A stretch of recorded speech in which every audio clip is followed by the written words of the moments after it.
Ladies and gentlemen, welcome to the Critics Hub. Let's now talk about Solo Leveling Season 2, Episode 6. Let's deep dive. Pace!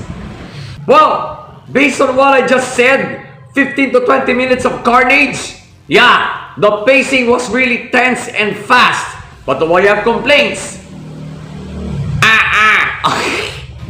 Okay. Tama ka na! If you find the pacing of this episode boring, I'm not a Solo Leveling fan, but I love anime episodes as violent as this! Grabe! It just goes to show you through the pacing how OP the main protag is up to this point. So, legit na ang pagiging S-rank ni Jinwoo dito. Nobody should have any complaint whatsoever about this episode's pacing. Like I said just a while ago, 15 to 20 minutes of pure carnage. Grabe! Flow naman! First gear shift was when, well, yung Orc General na humostage sa kanila, he is actually the Orc King, si Kargalgan. And he showed his terrifying powers here. Why did I call this a gear shift? Well, no-brainer, guys. Okay, the perfect no-brainer of a gear shift. This triggered Jinwoo to totally take this bastard out. Ito nag-trigger ng buong battle scene. Itong gear shift na to. So, legitimate no-brainer, guys. Second gear shift. Well, pinapause na ako. Well, a more subtle one. High-in sees the ongoing carnage. Bakit ko tinawag na gear shift to, guys? Well, simple lang. The secret's now out. Okay. Kung gano'n kalakas ng hunter si Jinwoo, the secret's out because of this gear shift. Final gear shift. What's when what? Probably... Hindi. It's not the most no-brainer. Jinwoo kills Kargalgan. And of course, makes him a shadow. Why did I call this a gear shift? Well,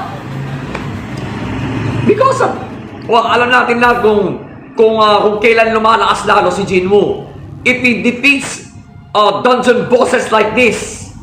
Pero guys, will it be enough for you to totally appreciate this episode? Ito tatlong gear shift na to? Don't take my word for it. To each his own, kumbaga. If you watch this episode, you will definitely have your own your own takes on the matter. Therefore, you will have your own gear shifts. So watch the episode from start to finish. Wala namang sama dun eh. Alright? I tell you guys, 15 to 20 minutes of carnage. If you're up to it, of course. Plot-wise. I'll get some water first.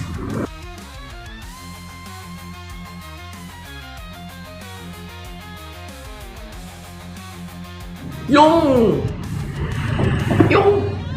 plot niya, wala eh. The final sequence can be passed off as a side story, pero hindi. There's a new character being introduced. So it's part of the main flow of this episode's storyline. Therefore, malinis ang plot, guys. I mean, come on. You're going to air an episode that has, at the very least, 15 minutes of violence and carnage, which will probably further the Solo Leveling brand. Tapos lalagyan niyo bigla na side story or back story. What's the point? Diba? It's a totally clean plot, guys. Kung nilagyan nga nila ng ganun, I'm very sure you're not going to you'll just say, ay, violent. Wala na palang kwentang episode na to, puro violence lang pala. Nagsayang pa ako ng oras dito. Sigurado gaganon kayo. if it had a side story or a backstory. It's totally idiotic for any animation studio, for that matter, to interrupt such a good battle scene with any side story or backstory. Alright? Tsaka, yung isang, yung pinakita rito yung pinaka-guild master, now, on how he's going to help the other hunters. Hindi side story sa akin yun. It's part of what is happening, what is going on in the episode. It's part of the battle scene kasi the Guildmaster has caught wind already na may nangyayari para sa sinan ng strike team dito sa A-rank dungeon na to. I don't wanna call that a side story, guys. Okay? So, overall, absolutely clean plot. Talagang na-highlight yung carnage ng episode na to. Okay? So, pace, flow, and plot all came together and wow! I was totally entertained and probably for me, this is this anime's most violent episode. Pero it just goes to show you how good this anime is. So,